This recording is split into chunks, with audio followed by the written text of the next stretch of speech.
Brian, welcome to the show. Nice to have you aboard. Yes, thank you, Michael. Very good. Where are you based, mate? In Mosgiel, would you believe? Oh, okay. Actually, it's about the only growing part of Dunedin, isn't it, really? Yes, that's right. Well, there's no land left in Dunedin, so they all come out onto the Taieri, unfortunately. Well, having said that, the weather's better there, isn't it, than in Dunedin as well? It's odd. It's really strange, that. Correct. Would you believe that Mosgiel gets about 500 hours average sunshine better than Dunedin? Yeah, that's stunning. And you're what? It's 10 kilometres away, 12 kilometres away? It's just extraordinary. Just over the hill, correct. Yeah, that's right. Yeah. Oh, amazing. Listen, I just said in my introduction that as we retire, and there are too many of us retiring, to be honest with you, but that's, that bow wave, Tracy Martin said to us that we don't expect to get peak to 2070, so the issue's, not going to dissipate any time in the future. But those people who are in a good position are able to sell their houses and generally move into retirement villages. And this has been seen as a desirable outcome for many folk in this country, including obviously yourself, Brian. But it's starting to get a bit pear-shaped at the moment. Can you explain to us what the problems are? Well, yeah, thanks, Michael.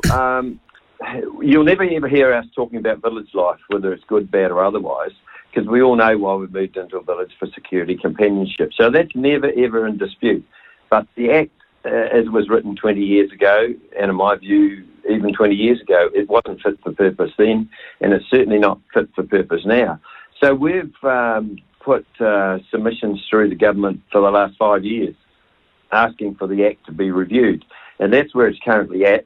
I'm reviewing many parts of what's currently in the Act at the moment.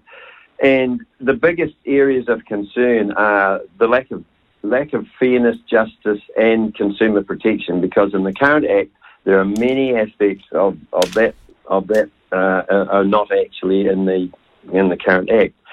And so the priority areas that we're concerned about are: one is when we get our money back, there's nothing in the current Act that's to tell an operator that they must pay the money back when we move on or pass on.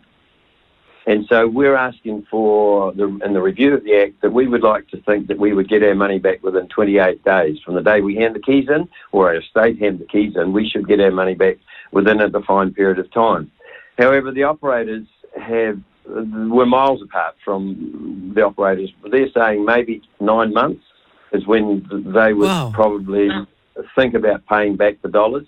And after 9 months, they're saying, we'll think about paying a little bit of interest on the money, but you may not have got the money back in that 9 month period. And we've got examples that people haven't been, or the estate has not been paid back for up to 2 years. And unfortunately, we could be dead, and their estate is just waiting for those dollars. And that's a very, very serious issue. I've presented at probably more than 300 villages across the country, and there's not one operator that has, in their occupation rights agreement, states that they will pay back in a defined period of time. And that is it's basically criminal in my view. And that's one of the areas, the major areas that really has to be addressed. Some of the other things, though, is, when we move on or pass on and move out of the village, then lots of operators still charge monthly fees when we are probably dead. And we are not, obviously, we're not getting any service from the operator at all, and the estate is paying fees for no service whatsoever. And that is just awful, awful stuff. Even the Commerce Commission have identified that if operators have got that clause in their agreements, they should seriously look at it. So some of the other things, though, is the dispute resolution process that residents have to go through. It's a terrible, terrible process. And I heard you mention that older people sort of complain. Well, believe me, we don't want to complain. And if we do complain, it gets too difficult and too stressful, and we probably just give up. So we've got complaints that go on for weeks and weeks and months, and there's a couple that go on for years, and the complaint has still not been addressed after about 6 or 7 years with one particular one. So we're asking for a similar type model for the Tenancy Act, where there's a dispute with the tenant and the landlord. Largely, those disputes are solved within 30 days, and we're saying that our disputes, whatever they may be, should be solved within 30 days. But at the moment, they can go on for weeks and weeks and months and months. And another just very quickly on this though. Do you get the feeling when you're dealing with the Rymans of the world, and I mean they're not the only one, obviously there are a number of other retirement village providers out there, but at the end of the day do you get the feeling that they're under strain as well? I mean the issue, for example, of the 9 months you've just described and that time period to get your money back, is that because you think their liquidity is a bit tight, that they do that, or they're just doing it because they don't care, they just want to screw you? Well, it's a bit of everything, really. But at the end of the day, the current economic climate is very difficult. We all understand that. But we're going back 20 years when the original Act was put in place. And, the capital gains and all those sort of things have been enormous for the operators over the last few years. And yes, at the moment, it's difficult for all operators, and they're having to look at ways and means of cutting their costs. And yes, you're right, the likes of the Rymans have looked at ways and means of cutting their costs, in the sense that they may be looking at variable rates for our monthly fees instead of having fixed fees.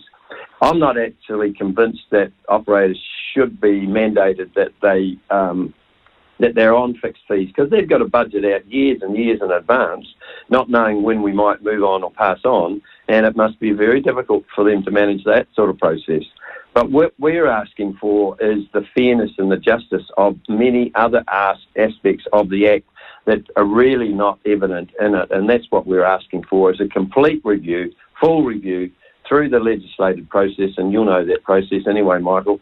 And the operators are saying, look, we can play around with the code of practice and amend some things in the code, but that's not solving the issue. We want things to be legislated, and specifically, when we get our money back, we want to make sure that residents have the surety that they will get their money back in a time frame, or the estate will know and understand that they get their money back in a time frame. Because that is the most serious issue, and all the other things that are rolling on from it, i.e. repairs and maintenance that we have to pay for when we live in a unit and we don't own anything, that's just stupid stuff, because as you probably know and understand, that tenants have more rights than residents do in retirement villages with regards to many aspects in our Act. No, that's very interesting. Listen, but when you... now, first of all, just backing this up a bit, there are roughly 50,000 people, I think, that are living in retirement villages at the moment. Is that right? Does that sound about right to you?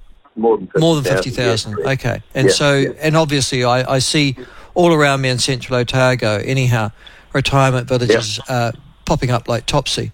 So people, I presume, go into these retirement villages, Brian, with their eyes open about what services they are expected to have, and the kind of loss of capital that they are going to ultimately have as a result of dying, and in some cases that people will do repairs to or upgrade their units for on selling them.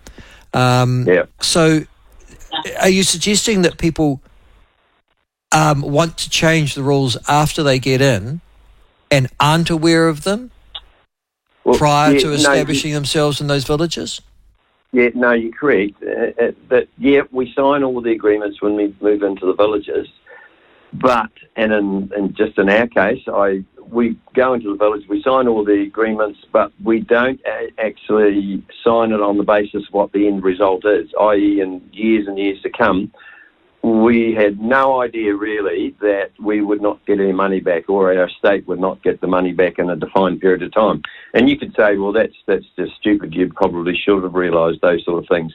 But invariably, when residents move into villages, they've already made their minds up, largely, that that's what they want to do, and they get the legal advice. So they don't read the fine print? No, that's correct.